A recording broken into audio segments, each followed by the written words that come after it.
Bienvenue dans votre nouveau numéro de Guisen Info CAN, l'information et l'actualité de la Coupe d'Afrique des Nations Côte d'Ivoire 2023. On commence par la victoire des Lions de la Teranga. Le Sénégal reçut 9 sur 9 grâce à sa troisième victoire face à la Guinée, 2-0. Début marqué par Abdoulaye Seck, élu homme du match sur un magnifique centre de Krépin Diatta. Exceptionnel depuis le début et Iliman Ndiaye qui a marqué le deuxième but sur une passe décisive de Sadio Mané. Un succès qui leur permet d'être leader du groupe C, qui a été défini comme celui de la mort. Le Sénégal sera donc la seule nation qui pourra afficher un bilan de 100% de victoire à l'issue de ce premier tour avec 8 buts marqués, un seul encaissé. On peut dire que les Lions assument leur statut de favoris dans cette CAN 2023. Et ça a été chaud bouillant dans l'autre rencontre du groupe C entre le Cameroun et la Gambie. Toko Ekambi pensait à envoyer le Cameroun en huitième de finale en ouvrant le score avant l'égalisation de Diallo et puis le but de Collé qui redonnait l'avantage à la Gambie.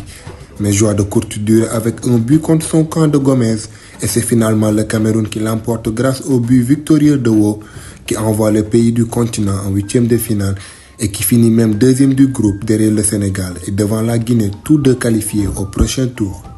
Les Verts de l'Algérie prennent la porte à l'issue de la phase de groupe pour la deuxième édition consécutive. Les Fennecs ont été battus 1-0 par la Mauritanie qui au passage tient sa première victoire de son histoire en CAN et c'est aussi sa première qualification pour les huitièmes de finale dans cette compétition et c'est tout simplement magnifique pour les Mourabitoun. Et du côté des Fennecs, cette humiliation est de trop. Ainsi, la démission de Djamel Belmadi et de certains cadres de l'équipe est devenue une demande nationale.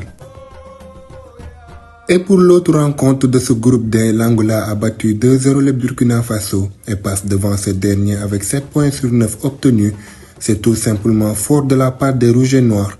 La Mauritanie est assurée d'être parmi les meilleurs troisièmes, alors que l'Algérie est éliminée de cette CAN Côte d'Ivoire 2023.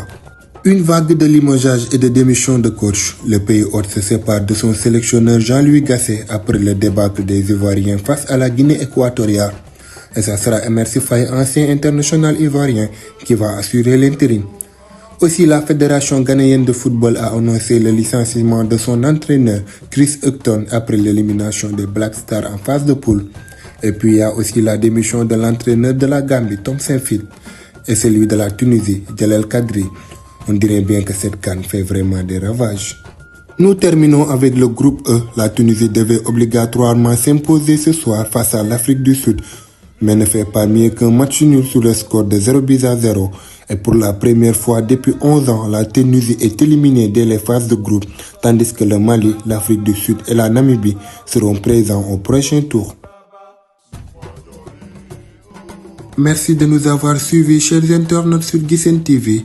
N'oubliez pas de vous abonner et d'appuyer sur la cloche de notification.